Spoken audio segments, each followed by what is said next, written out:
Pada suatu pagi yang cerah di bulan Mei tahun 2025, lonceng-lonceng Basilika Santo Petrus menggema di udara Roma. Suasana kota abadi itu terasa lebih tenang dari biasanya. Namun di dalam tembok-tembok Vatikan, denyut sejarah sedang berdegup kencang. Sudah beberapa hari, para kardinal dari seluruh dunia berkumpul dalam kerahasiaan yang sakral, dikurung dalam konklav, sebuah proses pemilihan paus yang telah dijalankan selama berabad-abad, sejak masa para rasul hingga zaman modern ini. Sejak paus sebelumnya wafat, dunia Katolik menanti dengan penuh doa dan harap, siapakah yang akan memegang kunci Petrus selanjutnya. Di balik pintu-pintu Kapel Sistina yang tertutup rapat, para kardinal berdiskusi, berdoa, dan memilih. Tiap suara dibacakan dengan hati-hati, tiap lembar kertas dibakar dengan ritual khusus. Asap putih atau hitam yang mengepul dari cerobong kapel menjadi satu-satunya tanda bagi dunia luar, sebuah sinyal kuno yang masih bertahan di tengah era digital. Di luar, para peziarah berkumpul di lapangan Santo Petrus, sebagian berdoa, sebagian lainnya mengarahkan kamera ke atas cerobong.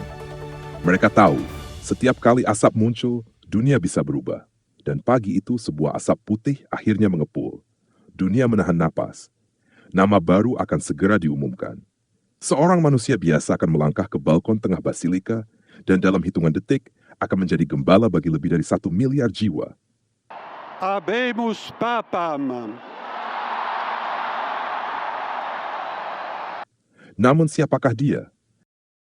Dominum Robertum Franciscum, Sancte Romane Ecclesiae, Cardinalem Prevost. Qui sibi nomen imposuit Leonem XIV. Ia lahir pada tanggal 14 September tahun 1955 di kota Chicago, negara bagian Illinois, Amerika Serikat. Namanya saat itu adalah Robert Francis Prevost. Tumbuh dalam keluarga Katolik berdarah Prancis Amerika, Robert muda menunjukkan minat yang besar pada ilmu, pelayanan, dan doa. Namun siapa yang menyangka bahwa anak laki-laki dari pinggiran Danau Michigan ini kelak akan menjadi pemimpin gereja Katolik sedunia. Pada usia remaja, Robert masuk dalam Ordo Santo Agustinus, sebuah komunitas religius yang menekankan hidup bersama, ketaatan, dan cinta akan kebenaran. Ia mengucapkan kaul pertamanya pada tahun 1977 dan ditahbiskan menjadi imam pada tahun 1982.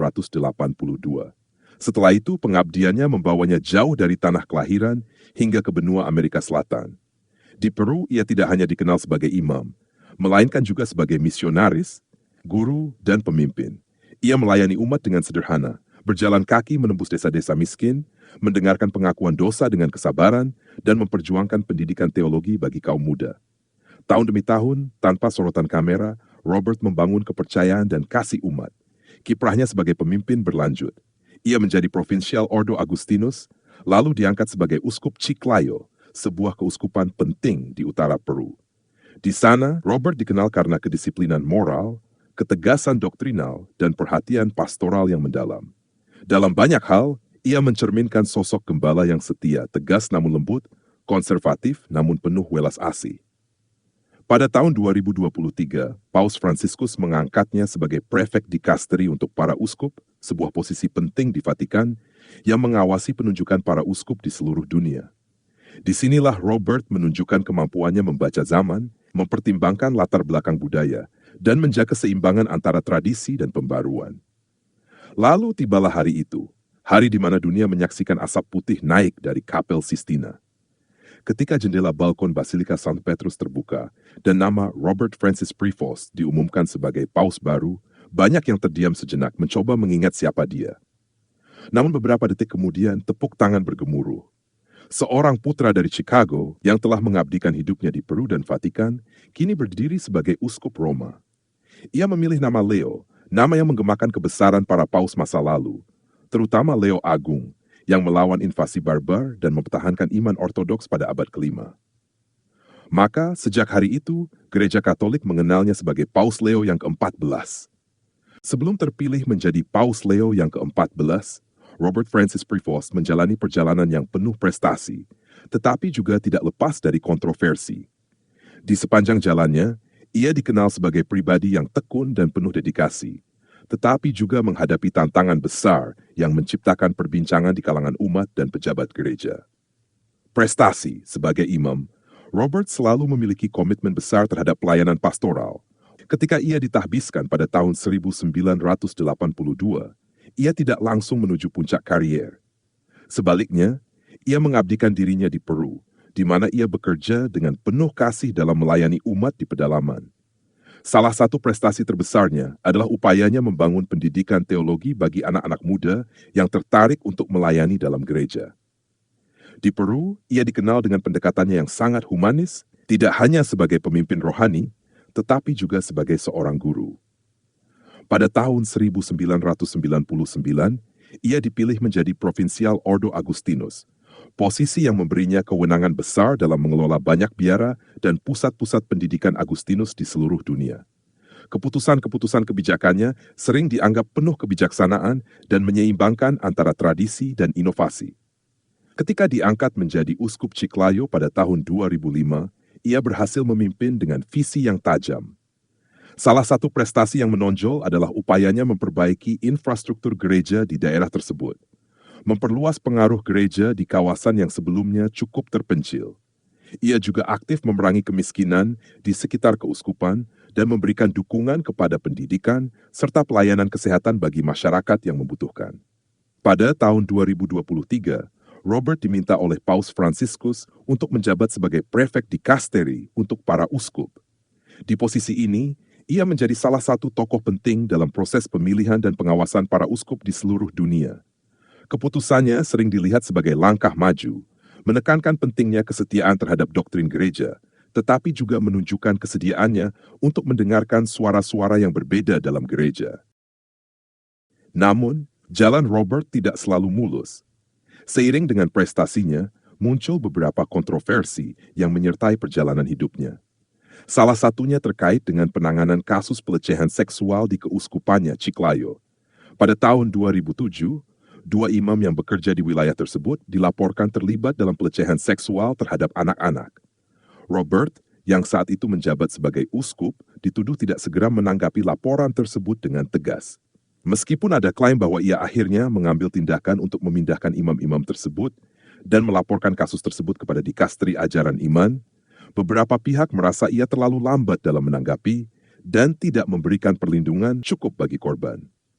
Selain itu, sebagai pemimpin Ordo Agustinus dan kemudian prefek dikasteri untuk para uskup, Robert juga sering dikritik karena penunjukan beberapa uskup yang dianggap kontroversial. Salah satu kritik terbesar datang ketika ia terlibat dalam penunjukan seorang uskup di Chiclayo, yang kemudian terlibat dalam kasus pelecehan seksual. Jadi Robert sendiri tidak pernah tersandung kasus pelecehan seksual. Dia juga tidak pernah terlibat di dalamnya. Hanya saja dia dituduh tidak cukup baik dalam menangani kasus pelecehan seksual yang terjadi, dan dituduh salah memilih orang. Meskipun Robert selalu membela dirinya dengan alasan bahwa ia mengikuti prosedur yang berlaku, banyak yang merasa bahwa ia gagal dalam memilih pemimpin gereja yang sesuai dengan standar moral gereja Katolik. Pandangan konservatifnya juga sempat menimbulkan perdebatan. Robert, meskipun menghormati banyak kebijakan Paus Fransiskus, seringkali terlihat lebih berhati-hati dalam hal reformasi sosial. Ia menentang penahbisan perempuan sebagai diakon dan menegaskan bahwa peran perempuan dalam gereja harus tetap terbatas pada area yang telah ditetapkan oleh tradisi. Ia juga secara terbuka mengkritik pengajaran ideologi gender yang berkembang di beberapa negara barat, menyatakan bahwa ajaran tersebut bertentangan dengan doktrin Katolik yang tradisional. Meskipun kontroversial, Robert selalu mempertahankan sikap tenang dan bijaksana. Ia lebih memilih untuk fokus pada tugasnya dan berusaha melakukan yang terbaik untuk gereja, meskipun dengan beberapa kebijakan yang sering memicu perdebatan.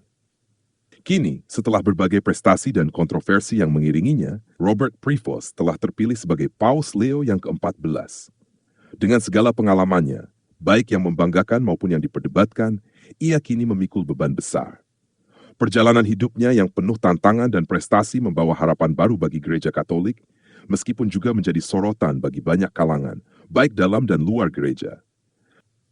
Sebelum terpilih sebagai Paus Leo yang ke-14, Robert Francis Prevost menjalani perjalanan panjang yang juga melibatkan interaksi dengan berbagai tokoh dunia, termasuk Presiden Amerika Serikat saat itu, Donald Trump. Meskipun hubungan mereka tidak pernah terlalu dipublikasikan secara luas, dinamika yang terbentuk antara keduanya menggambarkan bagaimana paus baru ini menghadapi dunia politik global yang terus berubah. Pada masa kepemimpinan Donald Trump, hubungan gereja Katolik dengan pemerintahan Amerika Serikat seringkali menjadi sorotan. Trump, yang dikenal dengan sikap konservatifnya dalam banyak isu, memiliki pandangan yang sering berseberangan dengan Paus Fransiskus dalam hal-hal seperti perubahan iklim, kebijakan imigrasi, dan hubungan dengan negara-negara miskin. Namun, meskipun ada ketegangan, Paus Fransiskus tetap menjalin komunikasi dengan Trump dengan pendekatan diplomatik yang mengedepankan perdamaian dan pengentasan kemiskinan. Sebagai uskup di Peru dan kemudian prefek dikasteri untuk para uskup, Robert Prevost terlibat dalam berbagai diskusi yang juga mencakup isu-isu global, meskipun lebih fokus pada internal gereja. Sebagai tokoh yang dikenal memiliki pandangan konservatif, terutama dalam hal moralitas dan doktrin gereja, kemungkinan besar hubungan antara Prevost dan Trump akan lebih dekat dibandingkan dengan hubungan Paus Fransiskus dan Trump. Namun, hubungan ini bukan tanpa tantangan. Pada saat Trump menjabat, Amerika Serikat banyak terlibat dalam kebijakan luar negeri yang kontroversial, seperti pengakuan Yerusalem sebagai ibu kota Israel, yang mendapat penolakan keras dari banyak negara dan organisasi internasional, termasuk Vatikan. Sebagai paus, Robert mungkin akan menghadapinya dengan lebih hati-hati. Ia dikenal tidak terlalu terbuka dalam memberikan kritik tajam terhadap pemimpin dunia. Namun pendekatannya yang lebih konservatif dan tegas dalam moralitas dapat membawa gereja Katolik untuk lebih mendukung kebijakan-kebijakan Trump yang lebih tradisional, seperti dalam hal perlindungan kehidupan sejak konsepsi dan penolakan terhadap pernikahan sesama jenis. Paus Leo yang ke-14 kemungkinan akan membawa perubahan yang cukup signifikan dalam kebijakan internal gereja Katolik. Berbeda dengan Paus Fransiskus yang lebih terbuka terhadap reformasi sosial, Paus Leo yang ke-14 cenderung mempertahankan doktrin yang lebih ketat. Ia akan memperkuat posisi gereja dalam menghadapi isu-isu moral yang sedang berkembang di dunia barat, seperti pernikahan sesama jenis dan hak-hak transgender, yang kemungkinan besar akan terus dipertahankan dalam pandangan konservatifnya. Dalam hubungan internasional, Paus Leo yang ke-14 kemungkinan akan menegakkan garis keras yang lebih tegas dalam diplomasi Vatikan, meskipun tetap mengedepankan perdamaian dan dialog antar umat beragama. Dalam hal ini, hubungan dengan Amerika Serikat, yang telah lama menjadi pemain besar dalam politik internasional, akan tetap penting. Namun, Paus Leo yang ke-14 mungkin akan lebih memilih untuk berbicara dengan hati-hati, memberikan dukungan pada kebijakan-kebijakan yang sejalan dengan doktrin gereja, namun juga mengkritik langkah-langkah yang dianggap bertentangan dengan nilai-nilai Katolik. Kepemimpinan Paus Leo yang ke-14 juga diperkirakan akan membawa fokus yang lebih besar pada pelayanan pastoral dan penyelesaian konflik internal gereja. Mengingat pengalamannya yang luas dalam mengelola keuskupan dan Ordo Agustinus, ia akan lebih menekankan pentingnya pendidikan moral di kalangan umat dan menjaga kesatuan gereja dalam menghadapi berbagai perpecahan, baik dalam hal doktrin maupun praktik pastoral. Paus Leo yang ke-14 juga kemungkinan besar akan melanjutkan warisan Paus Fransiskus dalam membangun hubungan dengan dunia Muslim dan agama-agama lain, meskipun pendekatannya mungkin lebih hati-hati dan konservatif. Ia akan memfokuskan perhatian pada penguatan posisi gereja di negara-negara berkembang, di mana gereja seringkali menjadi pelopor dalam bidang pendidikan dan kesehatan. Dengan segala pengalamannya, Paus Leo yang ke-14 akan berusaha membawa gereja Katolik ke arah yang lebih stabil, namun tetap menanggapi tantangan global dengan kebijaksanaan dan keberanian yang lebih konservatif. Perubahan yang terjadi di bawah kepemimpinannya mungkin tidak akan secepat atau seberani yang dibawa oleh Paus Fransiskus, tetapi tetap akan memberikan arah baru yang lebih memegang teguh tradisi gereja yang telah ada. Robert Prevost, yang kini dikenal dunia sebagai Paus Leo yang ke-14, telah lama dikenal sebagai seorang tokoh gereja yang moderat, seorang penengah yang mampu menyeimbangkan antara arus konservatif dan progresif yang kerap berbenturan dalam tubuh Katolik modern. Ia bukan orang yang mudah dilabeli, dan justru karena itu ia dihormati oleh banyak kalangan. Pada bulan April tahun 2025, surat kabar La Repubblica di Italia bahkan menyebutnya sebagai seorang kosmopolitan, seorang yang dihargai oleh kaum konservatif dan progresif di dalam gereja. Pandangannya mengenai isu-isu moral utama cukup tegas. Ia menolak eutanasia, aborsi, dan hukuman mati. Tapi dalam waktu yang sama, hatinya terbuka untuk mereka yang menderita. Ketika menjadi uskup di Chiclayo, Peru, ia menunjukkan keberpihakannya yang nyata kepada para pengungsi asal Venezuela yang melarikan diri dari krisis. Ia tidak hanya melihat dari jauh, ia turun tangan. Di media sosial Twitter, suaranya juga terdengar. Ia menyatakan simpati mendalam terhadap George Floyd, korban kekerasan polisi yang mengguncang hati dunia. Dan ia tidak segan mengkritik kebijakan imigrasi Presiden Donald Trump maupun wakil presidennya saat itu, J.D. Vance. Meski seorang rohaniwan, ia tak pernah ragu untuk bersuara demi kemanusiaan. Riwayat pemilihannya pun menggambarkan seseorang yang berpikir sendiri.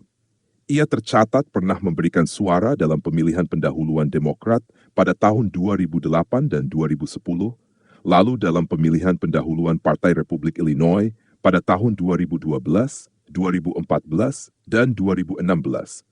Namun, ia tidak pernah secara resmi mendaftar sebagai anggota partai manapun. Ia berdiri di tengah, tempat di mana keyakinan dan kebijaksanaan bisa saling berdialog.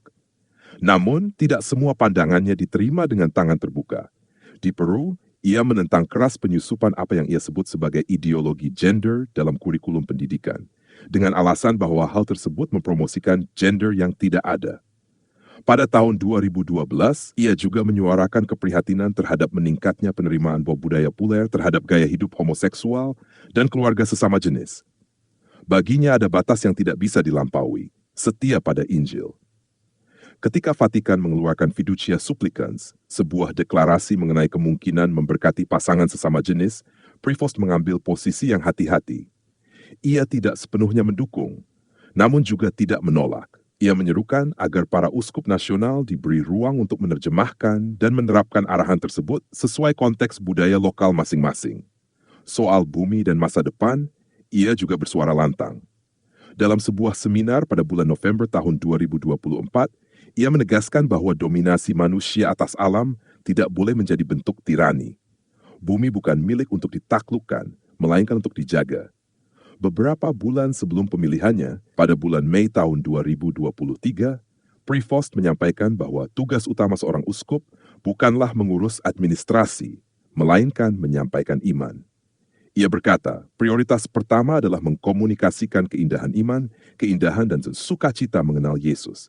Dan ketika akhirnya ia berdiri di balkon Basilika Santo Petrus sebagai Paus Leo yang ke-14, suara pertamanya adalah suara damai.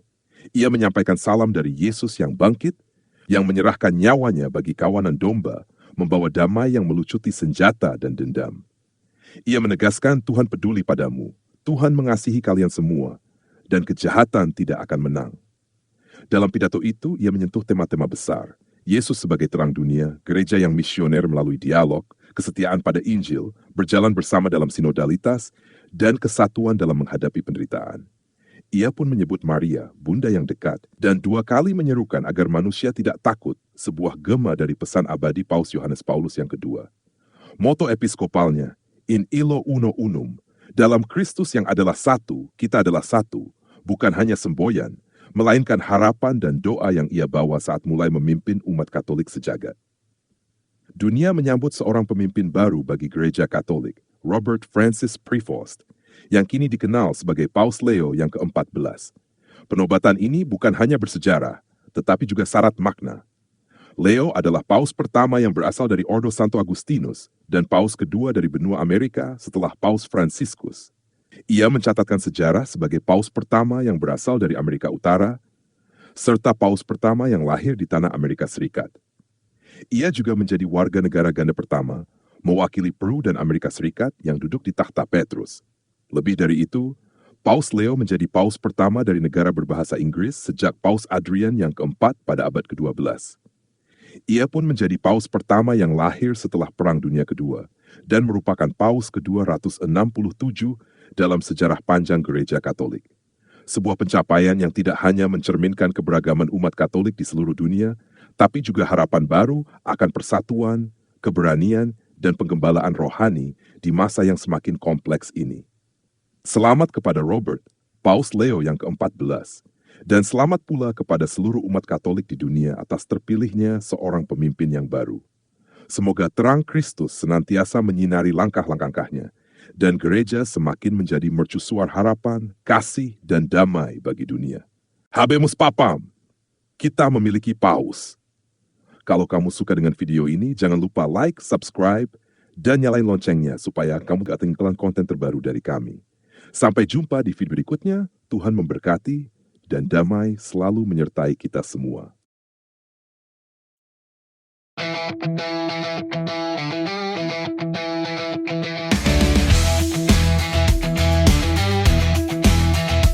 Ketika ku di dunia, akulah terang dunia.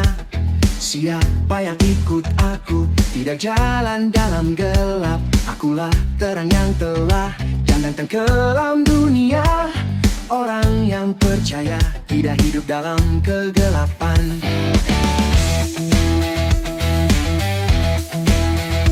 Sekarang kamu semua adalah terang dunia. Kota di atas gunung tidak dapat disembunyikan. Tidak ada yang nyalakan pelita di bawah gantang. Semua taruh di atas dian untuk menerangi semua. Hendaklah terangmu bercahaya, menerangi seluruh umat manusia. Mereka akan melihat kebaikanmu dan memuliakan Bapa di surga. Dan inilah hukuman bagi dunia, terang telah datang ke dalam dunia, tetapi manusia lebih cintai gelap karena perbuatan mereka jahat. Ketika aku di dunia, akulah terang dunia. Siapa yang ikut aku tidak jalan dalam gelap. Akulah terang yang telah datang ke dalam dunia. Orang yang percaya tidak hidup dalam kegelapan. Sekarang kamu semua adalah terang dunia. Kota di atas gunung tidak dapat disembunyikan. Tidak ada yang nyalakan pelita di bawah gantang. Semua taruh di atas dian untuk menerangi semua. Hendaklah terang